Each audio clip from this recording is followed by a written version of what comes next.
Уважаемые граждане, выражаю глубокое соболезнование всем жертвам Второй мировой войны, воинам Красной Армии, Туркестанского легиона, Украинской повстанческой армии, Русской освободительной армии, всем тем, кто так или иначе был втянут в страшную мясорубку, а также членам их семей.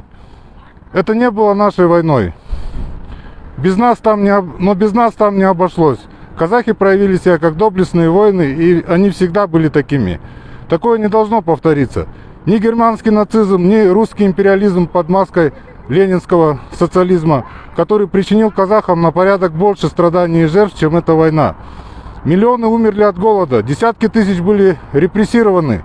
Проводился лингвоцид, пытались стереть историческую память, любое проявление национальной идентичности жестко подавлялось, национализм был демонизирован и объявлен вселенским злом, и пример германского нацизма сыграл этому на пользу. Этот день, 9 мая, ознаменовал не только крушение Германской империи, но и начало процессу распада империй по всему миру. Время империи ушло, последняя перестала существовать в 1990 году.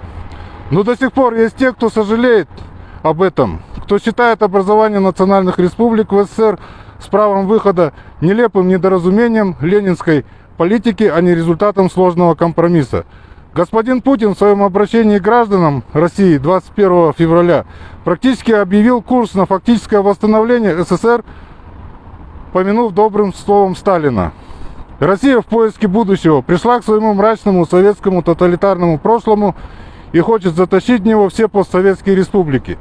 Поднял голову русский фашизм, который жаждет политического реванша. Выпады Зюганова и Киасаяна здесь не случайны. Это говорящие головы Путина, функцию которых до этого выполнял Жириновский, грозивший в свое время танками на улицах Киева. Пытаются нас запугать следующей специальной военной операцией. Те же самые люди, кто восхваляет Сталина и сталинизм, исповедуют русоцентризм, милитаризм, кто машет вот такими вот красными флагами на 9 мая и кричит «нет фашизму», танцуя на костях героев войны, и цинично используя этот день для пропаганды милитаризма и современного русского фашизма, они же одобряют геноцид украинцев, российской армии, ракетные удары по родильным домам и жилым кварталам. Это пятая колонна в Казахстане. Такие красные флаги развиваются на оккупированных территориях Украины. Именно их единомышленники в Украине, Молдове, Грузии сформировали очаги сепаратистских движений в этих государствах. Точно так же они спят и видят русские танки на парковках Алматы. Мы осознаем геополитические реалии, протяженность российско-казахстанских границ и прочие вещи. Мы также ценим межнациональное согласие в стране, но не путем сдачи суверенитета Казахстана по таким критическим позициям, как государственная идеология, информационная безопасность. СССР – это ИГИЛ 20 века. Идеология воссоздания СССР, восхваление советского периода, сталинизм, русский фашизм должны быть признаны экстремистской идеологией на государственном уровне. Патриоты Казахстана считают СССР злом, империей зла, День независимости от которой мы празднуем 16 декабря. СССР зло, которое не должно повториться ни в какой форме, только через наши трупы. Слава Украине!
Вот разгорелось хорошо.